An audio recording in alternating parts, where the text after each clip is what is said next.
So let's turn it over and talk about Intrepid Travel and women's expeditions. And Carmen and I had a chance to meet last week and talk about women's expeditions, which I'm curious, are you all aware of those? You can just put them in the chat if you'd like. But they're fairly new, aren't they, Carmen, for Intrepid? Yeah, we've only been operating since 2018 by offering the women's expeditions. Yeah, and I think it's very exciting. And part of what we want to talk about today is how these women's expeditions are supporting and empowering women in the countries that you've chosen to do them in. But before that, let me just invite you to introduce yourself and say hi. Absolutely. I do have a slide in my presentation. So my name is Carmen Bishop. I'm the partnerships manager for Poland Marine. And my journey to Intrepid, I've been working for Intrepid since 2022, but I've been in the travel industry for 30 years. I didn't realize my style of travel until my 30s. I didn't realize I loved solo travel. I went on my first solo trip in 2001 and recognized that it's very empowering as a woman to be able to do that. And I didn't realize I was an adventure traveler either. I didn't realize there was a name for the type of travel that I like to do. So in 2009, I was working for a very large travel consortia, and we were invited onto an Intrepid trip to South Africa. And I didn't realize that my life was going to change significantly after that trip. And I realized that there was a company out there that traveled the way that I like to travel, had the same values and the same ethos. And I joke about how my love affair started with Intrepid in 2009. But my journey to Intrepid working with them didn't really start until after the pandemic. As most people in the travel industry know, a lot of jobs were lost during that time period. And I was given the opportunity to work as an expedition team member on board an expedition ship, as well as a salesperson for another expedition company. And Intrepid came knocking at my door and said, "We'd love for you to join the team." And I did not have to think twice. That's amazing. And part of what we want to talk about today is why you are so focused on women with these women's expeditions. Could you give us a bit of a download on what is the state of women in the world and why you have focused on certain countries to do these women's expeditions? Yeah, I'll give you kind of a higher sort of version of what I go through, because there's quite a lot of, it was a journey for us to get to the point that we're at.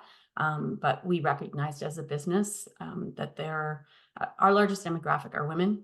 And we also know that going into some of the countries that we travel to, it's very difficult for the women in the tourism industry to interact with, or even women in those countries to work within the tourism industry. And if they do, they're generally in the lower paying jobs. And so because part of our ethos as Intrepid is to go in and actually interact with the communities, we recognized that it was really important to elevate the women in the community, because as we all know, when you elevate the women in a community, you elevate the community.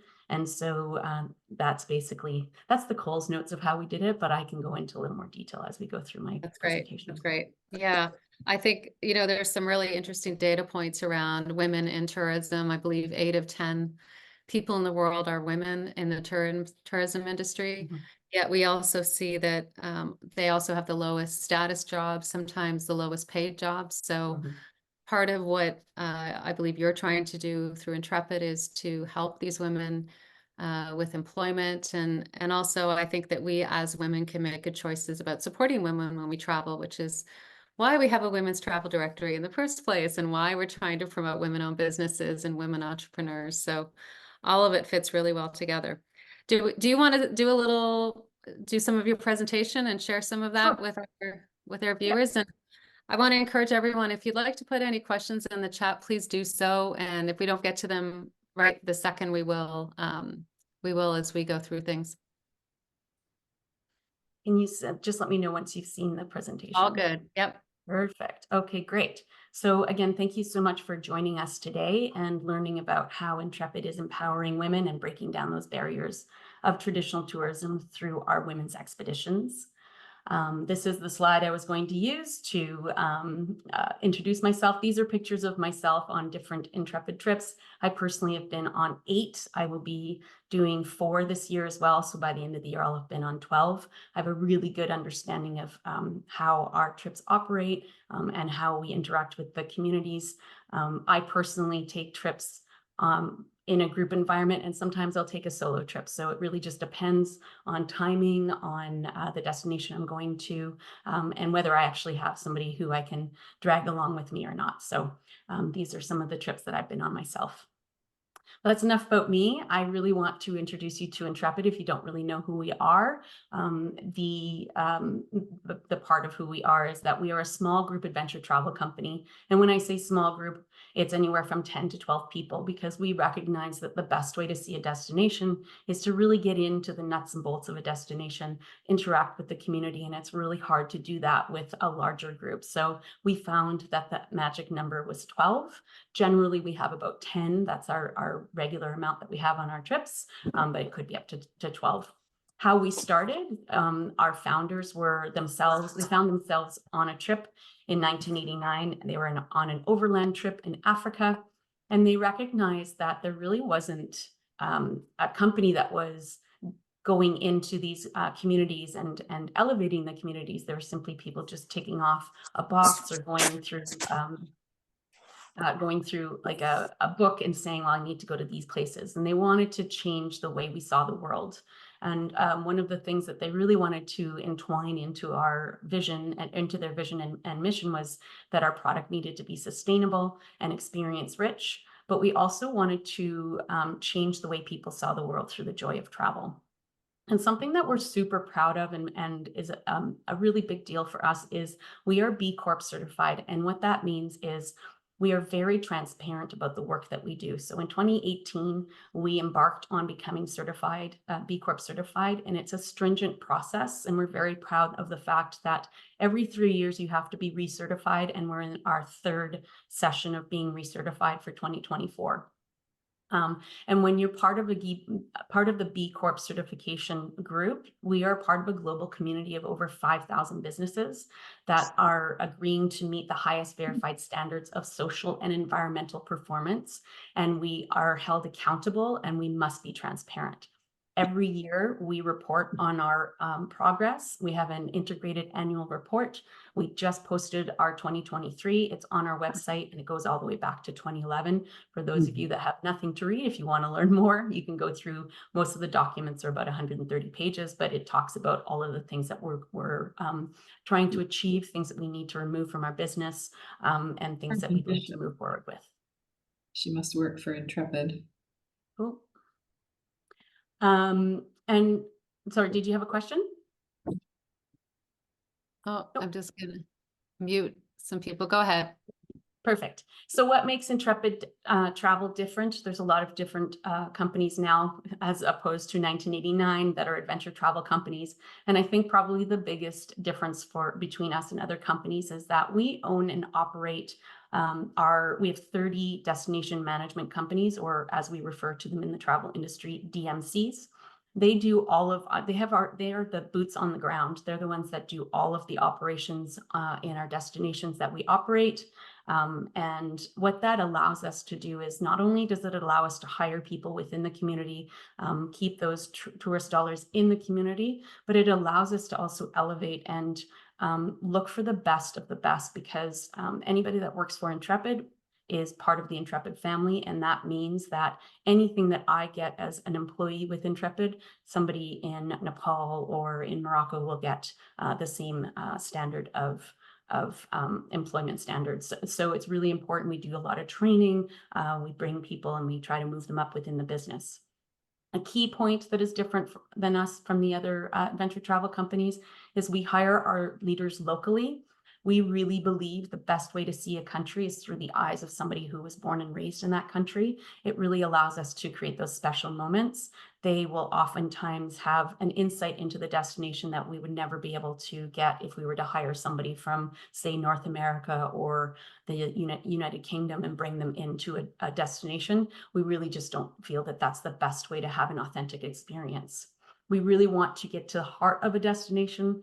all of our itineraries are immersive, and we are trying to connect like-minded travelers. So when you're traveling with those 10 to 12 people, you're traveling with people that want to see that destination in that way, and they want to get into the communities and learn and experience with the people in the community.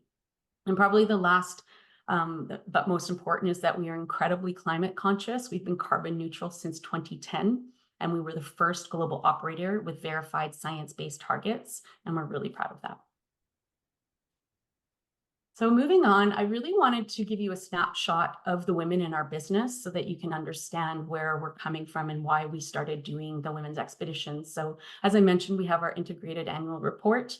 I've given you some figures from 2022 and 2023. So you can see we were trying to rebuild in 2023. We almost doubled the number of people in our business. And you can see that we have about 1,200 women in our business currently in the total workforce. But I'd like you to take a look at the next three stats, which are the office staff, trip leaders, and then managers. So office staff, myself would be considered an office staff member or somebody that works in our destination management company office. We have 771 women, or 61% of the business are women. However, where we're really needing to do a lot of work are the trip leaders and the crew members. And this is where we struggle, because a lot of the countries that we operate in, it's very difficult for us to recruit women just due to laws or cultural differences or religious differences. And so this is where we really try to focus a lot of our energy, because as you can see, we have the women in our office staff that have 61%. You can also see our managers are 57%, but we have to do a lot of work with the women in our communities that we're operating in. And thus sort of began the conversation of how can we do this? So in 2017, we recognized that we really needed to start empowering the women across our business. I'd like to introduce you to the young lady that is wearing the black turtleneck. This is Zina. She is our managing director for EMEA, which is Europe, Africa, Middle East, and Asia. And she is located in Morocco, but she's a powerhouse, and she goes head to head with governments and in the tourism industry. And she's really breaking down those barriers to bring more women into the business. She's the one that goes in and tries to find the right places to do the women's expeditions. And she really is leading the charge for us. And we're super proud to have her at the helm of this part of the business. And so in 2017, we set a goal. We wanted to double the number of female tour leaders by 2020. We met the goal 6 months early, but as of March 2024, we have 35% of our tour leaders that are women. If you're paying attention to the last slide, you would have seen that it was 24% for tour leaders and crew. Crew also means bus drivers, porters, etc. So that's where we have a lot of work to do as well. And one of the things we also recognized, it wasn't just about building tours for women to go to destinations together. It was about empowering the women in these communities. And we wanted to find ways that we could bring them into our supply chain. And part of the women's expeditions idea was to present this opportunity where women can go into a destination and actually see the destination through the eyes of the women in the communities that we would normally not have access to if it was a mixed gendered group. So we have a lot of trip themes, and obviously one of them is women's expeditions, which is why we're all here today. We recognize that everybody has a different way to see the world, and we really felt that there was a place for women's expeditions when we were looking at different trip themes in 2017.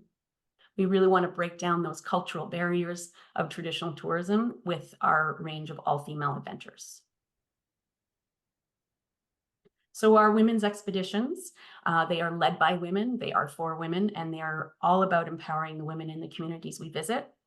We touched on this earlier about how when we elevate women and empower women in the community, they tend to invest more in their families' well-being and education and health, and then that leads to the positive ripple effect on society. So we also mentioned that historically the tourism sector is generally women are in the lower paying and subordinate roles, and it is definitely riddled with gender stereotypes. And so Intrepid knows that and understands that, and we made it part of who we are to try to make sure that we change that, because we have the power to do better in the countries that we're traveling to. And I wanted to just talk a little bit about our customers. A common misconception with Intrepid is that we are geared towards a younger demographic and to a male demographic. But as you can see from the averages here, so this is our businesses across the world. We have our 3 main offices that are our global offices. We have Australia, New Zealand, North America, and then EMEA, which is Europe, Middle East, Africa, Asia. So you can see our average age is anywhere from 43 to 50.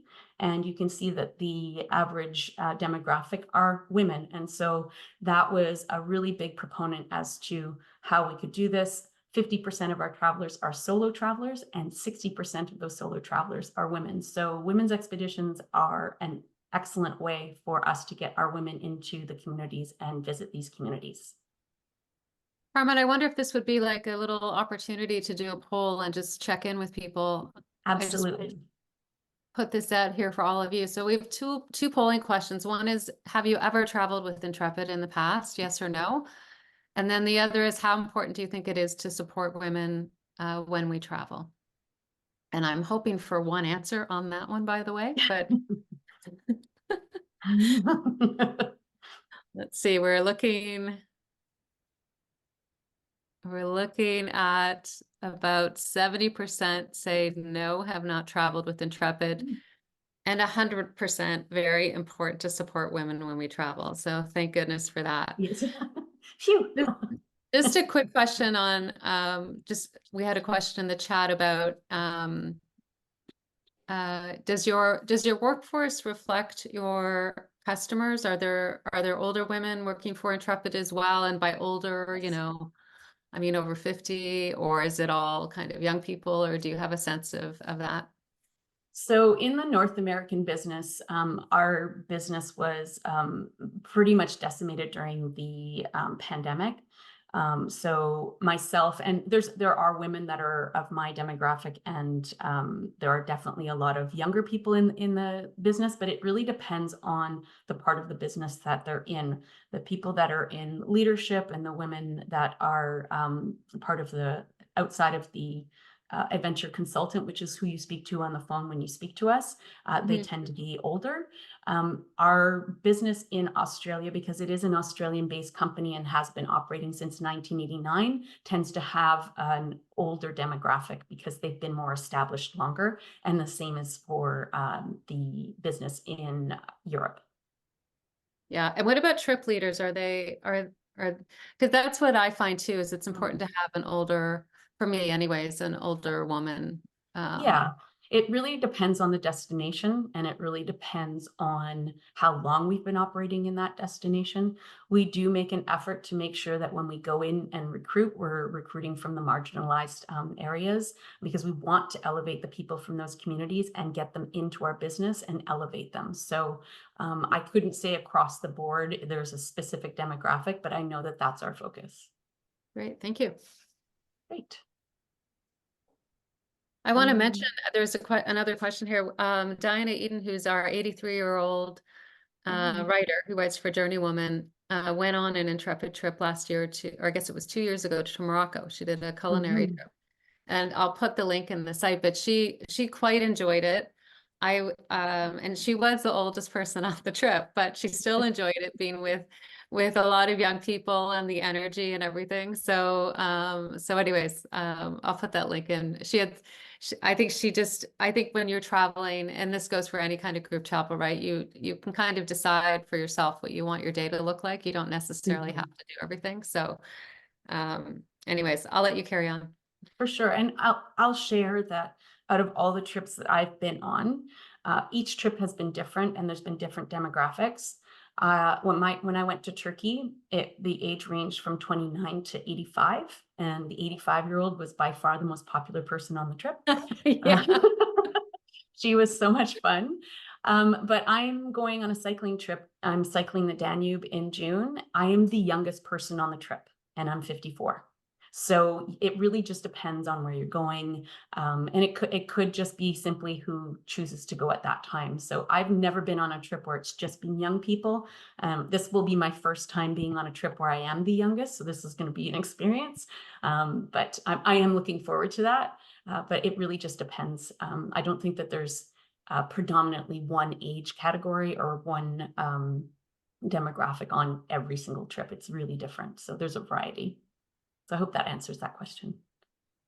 So I'm going to go into our trips that we offer. So the first destination I'm going to take you to is, if I can get my slide to move, there we go, India. So this is one of the first places we went into was India. This is a 12-day trip that we do in the Rajasthan area. And it's really important that we recognize the country that we're traveling in. So a lot of times when we were looking at what country will we be going into and why would we do a women's expeditions, a lot of it centered on, well, how many women are actually in the workforce in this country and how many women have barriers to joining the workforce. We recognize that when you go into a destination and women are able to interact with people from other countries, it allows them to change the narrative. It opens them up to different ways of life, and it definitely makes a difference. And so in India, this is the country out of all 7 destinations we travel to where women have the largest, they make up the largest percentage of the workforce. These are workforce numbers across the board, not just the tourism industry, because I wanted it to really be a true reflection. 37% of the workforce are made up of women in India. And some of the things that we do while we're in India, in Delhi, we go into a women's only carriage on the metro. In Jaipur, you can see in the top right-hand corner of my slide, the woman with the pink smocks. This is the Pink City Rickshaw Company. It's a nonprofit and it provides employment and economic independence to the women in the community, especially, and it also is keeping women safe because travel in India as women can be quite dangerous. And so this provides them safe transportation as well. And we get to see Jaipur from that perspective. We also go into a desert camp and we join a community. They're called the Kalbelia, and they perform a special dance. And while they're doing that, and we're learning a little bit about them and their lives, the men in the community are cooking dinner for us. So it's kind of a reverse role experience. And then obviously we go to the Taj Mahal, but we wanted to make sure that we were bringing women into the supply chain in this part of India. And we found a woman who she brings us into her home. And what she does is she provides us with saris and some accessories so that while we're in the Taj Mahal or experiencing the Taj Mahal, we get to wear some of the local traditional clothing and we do it in style. The next destination is Jordan. I am doing a hiking trip in Jordan. It has been high on my list of going to this destination. This is a very important country to visit because women only make up 14% of the workforce. So this is the lowest percentage that we have of all 7 of our destinations. So it's really important that we take the time to go into Jordan if we haven't been there before. Obviously, we do the top 3, which is Petra, we do Wadi Rum, and then floating in the Dead Sea. But what is really important about this trip is we really get to meet some inspiring women along the way. We go to a local matchmaker's home, and she explains to us the traditions of arranged marriages in her community. And she explains how she helps couples in the community come together. And then we also do a cooking class. So there's a lot of cooking classes in a lot of the places we go into. I myself love a cooking class because I love to eat and I love to learn how to make it. But these are the businesses that women are in some of these places. This is the only type of business that they're able to do just based on skill set. And so we bring these into our supply chain as well. So we meet a woman who recognized that when people are coming into Jordan, they weren't learning about the culture of Jordanian food. So she created this business around it and we get to learn about all of that. We also visit a heritage site, a heritage house. And this is where women have sanctuary to learn skills and market their products. And it's a house that's managed completely by women and it's creating positive economic impact for this community. The next destination we're going to go into is Morocco. This is the top destination for us when we recognize that it was an important country for us to go into. This is where Zena, I introduced you to her earlier, our managing director. This is where she's located, and she has been working with the government to eliminate the barriers to hiring women in our within our business. But within Morocco, the number of women that make up the workforce is 22%. So we still have a lot of work to do. This trip is more, we do a little bit of time in Marrakesh, but there's the star of the show is when we go into this isolated community. We also are guided by a very special woman. She was the first woman from her nomadic tribe to be able to guide travelers in this region. She recognized at an early age she didn't want to take the path that most of the women in her community were taking. And so while she's showing you this beautiful part of the world, she'll explain to you how she came about breaking down those barriers and becoming the first woman in this region to guide travelers. We also visit the Amazigh community, and this community is, the women in this community are really in touch with playing local songs and music, and they like to do a lot of celebrating. You can see at the top right-hand side, there's women singing and performing, and so what they do is they also invite us into an imitated wedding ritual, and they invite us to participate. But what they also do is they show us how to apply the kohl makeup that is very traditional in this part of the world. And they also provide us with traditional dresses so that we can participate in this unique experience. And last but not least, we visit a woman's home. Her name is Zineb, and she prepares a special dinner and then shares her life and determination and hard work that she has been doing to help provide for herself as a single mother and for her children and giving them a better life. And moving on to Nepal. Nepal is one of the places I went to with Intrepid early on. I fell in love with this country, and the people are absolutely lovely and wonderful, but the women in the country only represent 29% of the workforce, so this is definitely a place we felt was important for us to come and visit. The things that we do here, we go to a Buddhist nunnery.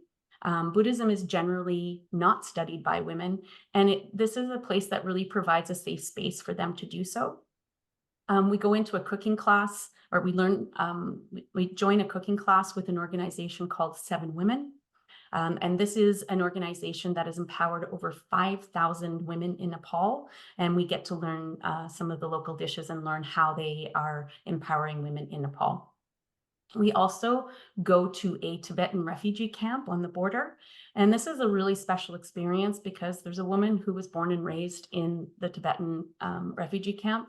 And she not only shows us how to make some of her special dishes, she's a very well-known local chef. But what she also does is she explains what it was like to be born in the camp and grow up, and how she has created this business for herself and supporting her family. And obviously going into Nepal, we do a trek, we go into the Annapurnas. So as you know, all of our guides for all of our trips are women, but the porters in Nepal are all women on this trip. And to let you know, we employ 230 porters and only 19 of them are women. It's very difficult to get women in this part of the world to join. But a lot of our leaders started out as porters, and through the support of education and better wages, our porters eventually become leaders. So the leader you'll have on your trip would have been a former porter. So you'll get to learn a little bit about what that life is like. We also go to a local NGO called Days for Girls in Nepal.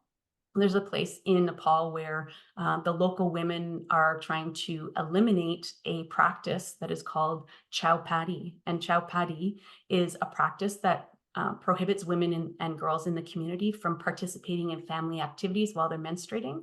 And so the Days for Girls in Nepal are really trying to educate the people in their community to eliminate this practice. Pakistan, this is a destination that it's high on my list. I would really love to do this. I thought I was going to get to go this year, but the dates just didn't work out. So it's the first trip I plan on going on in 2025. I'd like you to look at the picture of the lady wearing the purple blouse. This is Anika, and she is from Pakistan. She was working in a corporate job in Pakistan and realized she was unhappy. So she bought herself a bike and she started riding around the country. She wanted to learn more about Pakistan. And she discovered this part of Pakistan called the Hunza Valley. And what really attracted her to it was that unlike other areas of Pakistan, there were a lot of women-led businesses. There were a lot of women just generally in the area that were able to walk around freely. They didn't need to be accompanied by a family member. They're free to participate in local sports.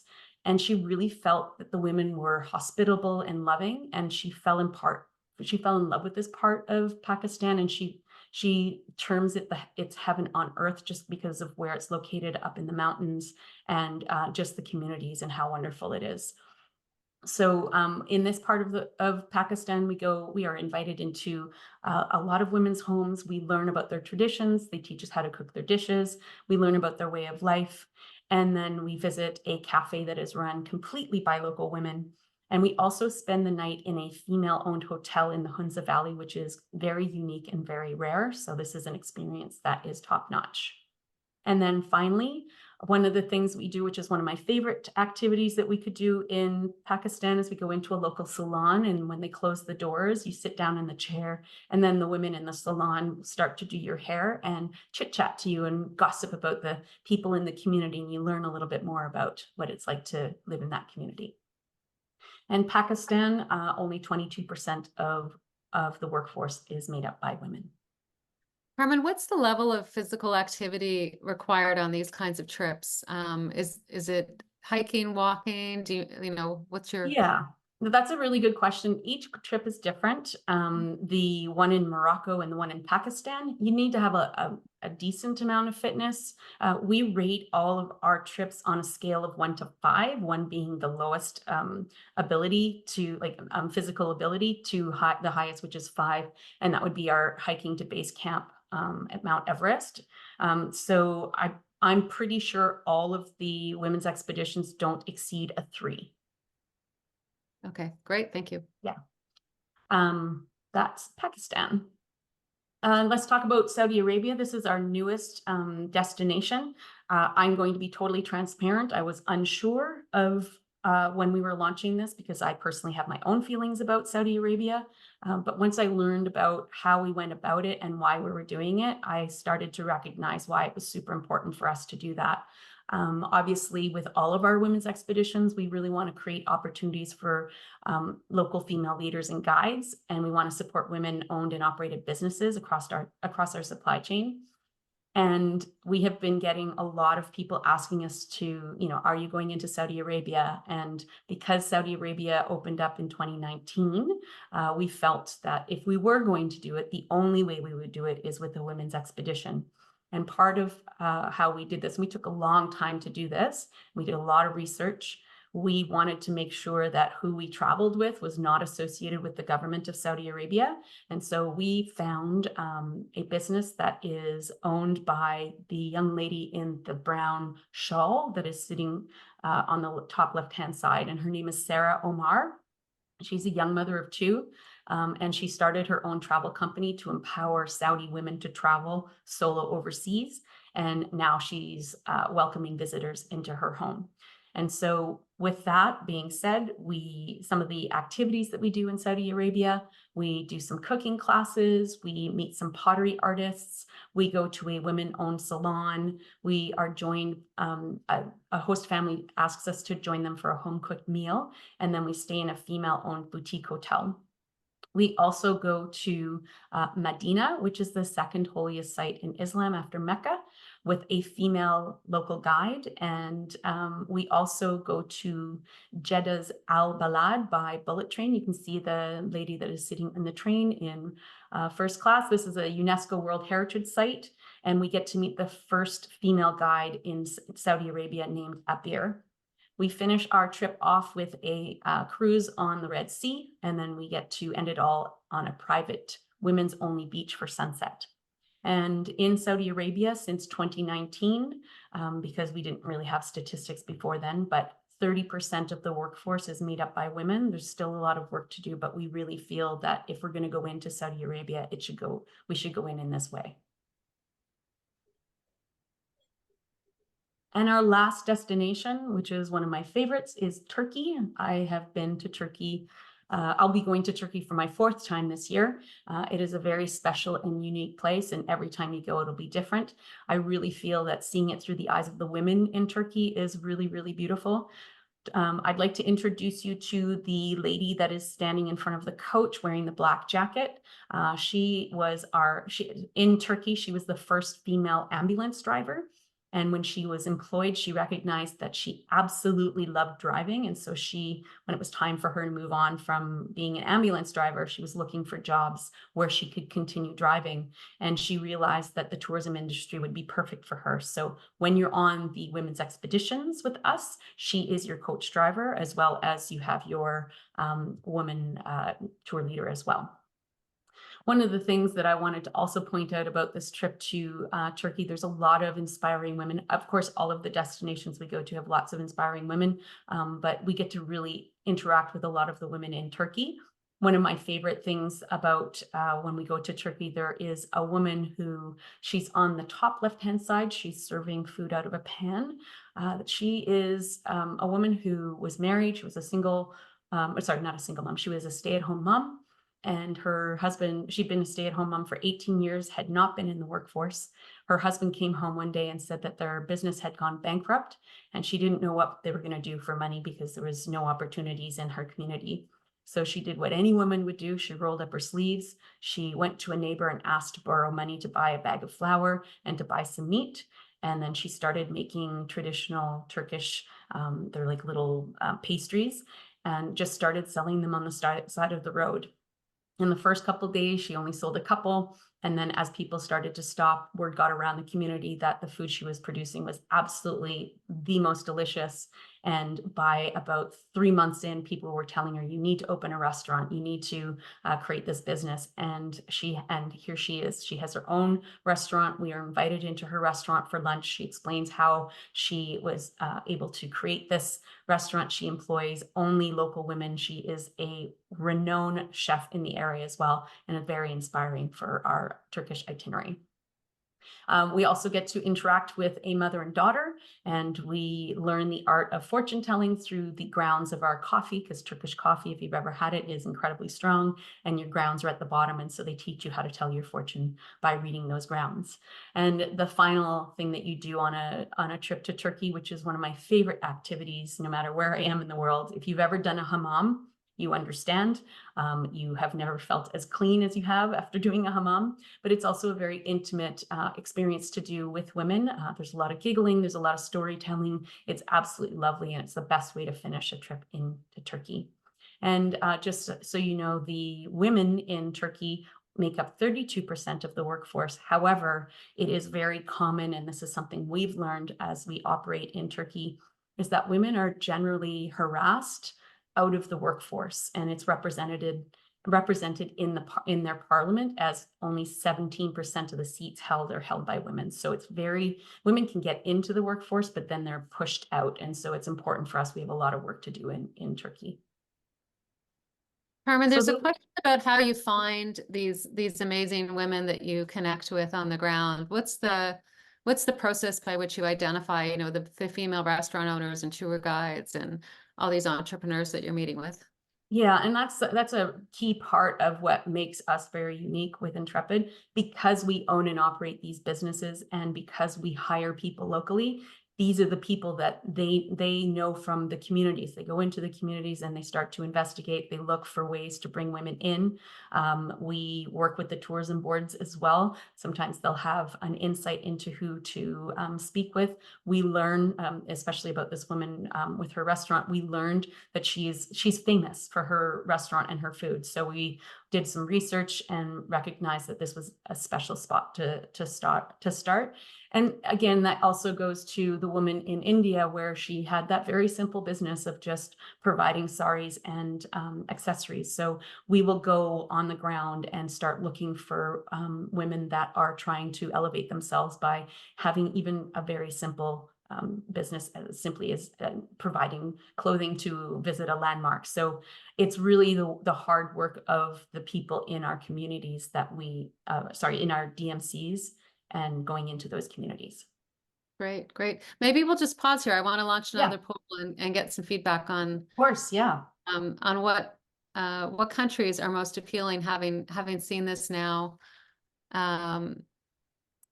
Which ones would you be most interested in going to? I'm very curious to see. Yeah, Did I I launch am it? too. Okay, yes. Yeah. Because we've got, I believe it's 7, 1, 2, 3, 4, 5, 6, 7 countries here that Yes. you've just run through. So Turkey, Nepal, India, Morocco, Jordan, Pakistan, and Saudi Arabia. Mhm. Yeah, it looks at the moment, got about half, Yeah. more, 60%. So Morocco and Turkey seem to be leading the pack here. Maybe even Morocco. And Pakistan. That's my favorite. That's the one I want to go on the most. And nobody for Jordan, which is surprising. Interesting. I Or wonder maybe if everybody's already been to Jordan because it's a very popular destination. well, also, there might Also be what's going on. Yeah, consideration of for course. the Yeah. war. So Mhm, that might of be, course. yeah. That's probably a huge contributor. And But this is also Saudi Arabia, that's interesting. So 12% of people interested in potentially going to Saudi Arabia. And I have a next up poll on that we'll talk yeah, about. for sure. Yeah, this is pretty representative of our destinations generally on a whole. Morocco and Turkey are our top destinations that people ask about, not just for women's expeditions. So it's they tend to be the destinations people want to go to. Great. And I just want to do a little poll on Saudi Arabia. I'm just kind of interested in if I Yeah, can for get this sure. to work. Oh, maybe I've messed that up. Let me see if I can launch it. Well, maybe in the chat then. How are people feeling about Saudi Arabia as a place to visit? I can tell you that when we launched it in March, because it was brand new in March, we launched it for International Women's Day. We weren't sure how it was going to be received because it is a very polarizing destination. Surprisingly, we had people sell out one of the departures within a day. So people are interested, they want to do it. They're recognizing that if you're going to go into that destination, the best way to do it is that way. And everybody has their own comfort level as well. But it'll be interesting to see how it progresses as we move forward with it. Yeah, yeah. I was in Saudi Arabia last year, and it's if we're curious and we want to learn firsthand, this is definitely one way to do it and find out for ourselves. So one of the things I wanted to mention to the group here is we are looking at doing a women's expedition to Turkey with Intrepid next year. So I'm curious if you're interested. There's a little sign up form in the chat. If you'd like to sign up for that or get more information, please just let us know. I have a dream of taking my daughter to Turkey, so that's part of the reason I thought it would be a really fun trip. And as you say, Turkey is ever changing and so much to see there and so much to learn. So it's a very large, it doesn't seem like it's a big country, but it's a pretty big country. yeah, and one of the other things I want to mention, and this probably is relevant for all your trips at Intrepid, is I know you've gone to considerable effort to cut down on short haul flights and move people onto public transit. And I just want to say thank you for that, because I think that is a real leadership point for Intrepid is thinking differently about how to experience a tour, that you don't always have to be on a coach. You can use, the existing public transit. Yeah, and that's really been a huge part of who we are, because that's going on a private coach. Yeah, you can do that, and there are ways to do that are less of a footprint, but how are you really going to learn about the way somebody lives if you're not using their public transportation? For us, public transportation generally in our communities is because you don't have your own vehicle, but it's a way of life for most of the people in these countries. And so that's how you meet people. I've met amazing people on public transportation when I've been on Intrepid, and it's really special to do that. Yeah, well, it definitely makes you feel more like part of the country and part of the experience than being kind Absolutely. of closed off in a vehicle. Yeah, absolutely.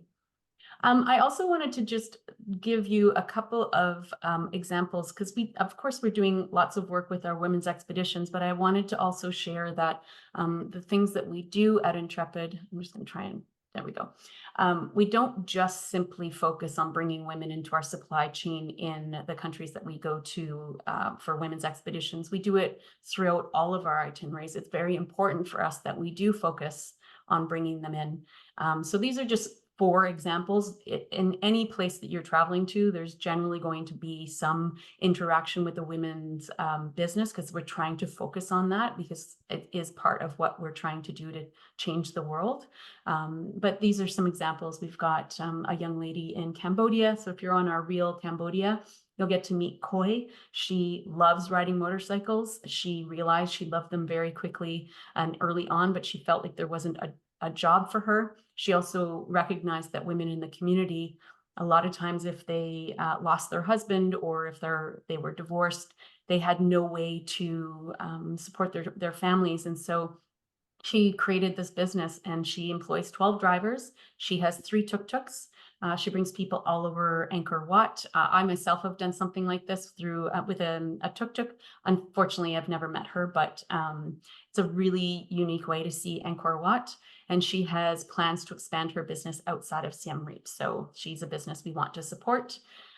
In South Korea, there are a group of women. They're called Haenyeo, or Sea Women. And so for centuries, women in the coastal city of Busan, they've been free diving. They go down 10 meters without oxygen masks, and they can stay down there for 3 minutes.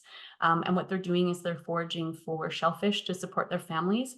And this is a tradition they've been doing for centuries. So it's a really, really cool thing to learn about.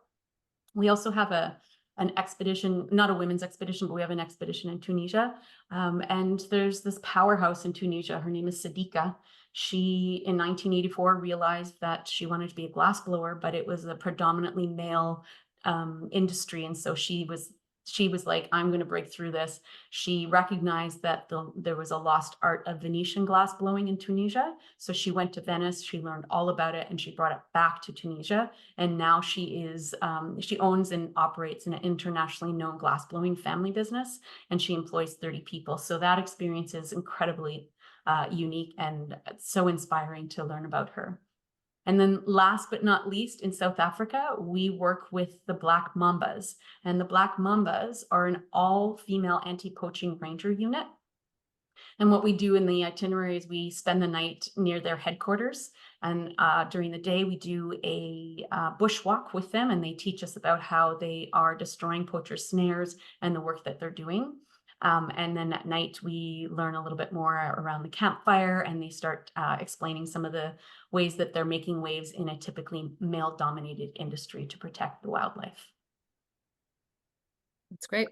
I think we've just got a few minutes left, so I want to make sure we cover off any questions around pricing and what's included and what's not in these trips. Yeah, so each trip, again, is different because it depends on the destination. A women's expedition can range from, I believe, either Jordan or Morocco is probably the least expensive. So it's anywhere from about 1,800 Canadian.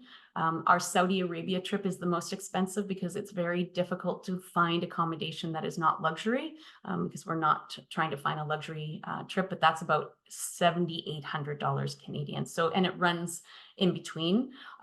Obviously, we're staying in, we try to stay in a guest house in each itinerary as much as possible, or a boutique hotel that is run locally. And depending on the trip that you're taking, we have different levels. We always have some meals included, or some of them will include much more.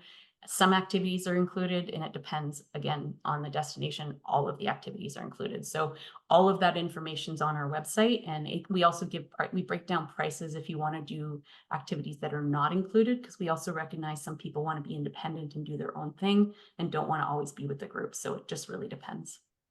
And you've been very good to JourneyWoman readers with substantial discounts. So anyone who's on our mailing list is getting those between sometimes up to 20%. We just did a round of 20% discount on some Intrepid trips.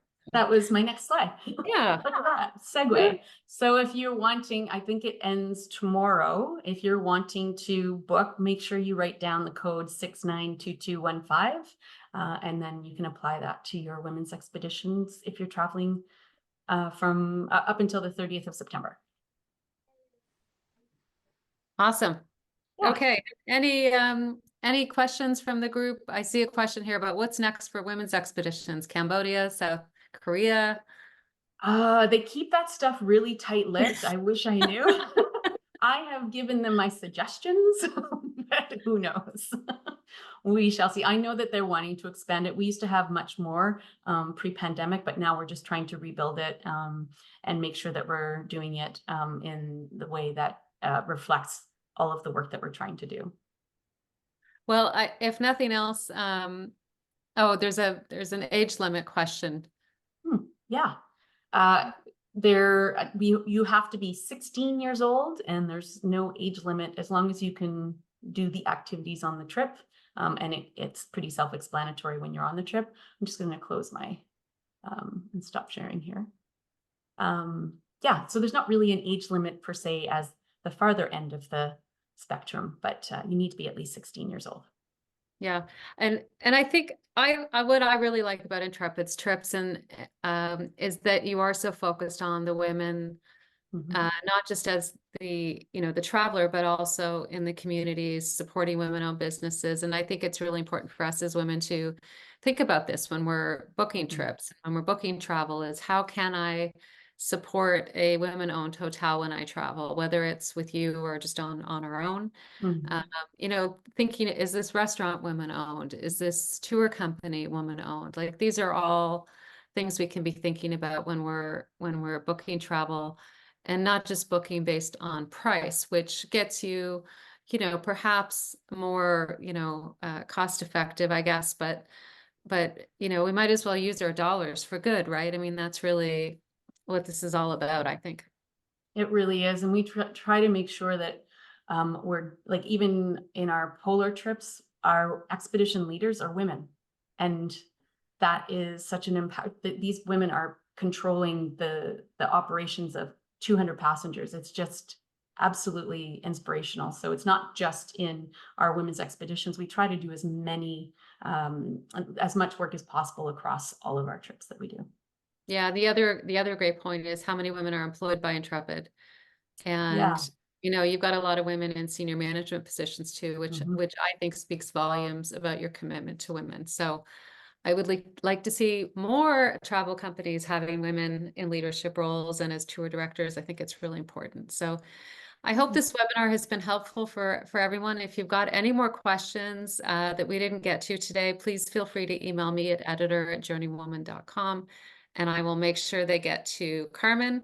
And if you have questions for her, Carmen, do you want to put your email in, or is there? Yeah, sure. I'll put it into you directly. The chat here. Let me just, where is the chat here? I'm trying to see in the bottom here, chat. Here we go. Yes. And we have, as I mentioned, we have a few more webinars. I feel like the webinar queen this month in May, but we have a webinar next week on decluttering and downsizing. We have our book club on May 15th, which is Vietnam focused, Dust Child. We have a webinar at the end of May looking at travel at home, so places to go in North America. So hopefully giving you lots of inspiration to travel and travel with purpose, I hope. So thank you, Carmen. That was fantastic. Thank you all for coming. And I'll see you on the next webinar. Yeah. Bye, everyone. Thank you so much for having me.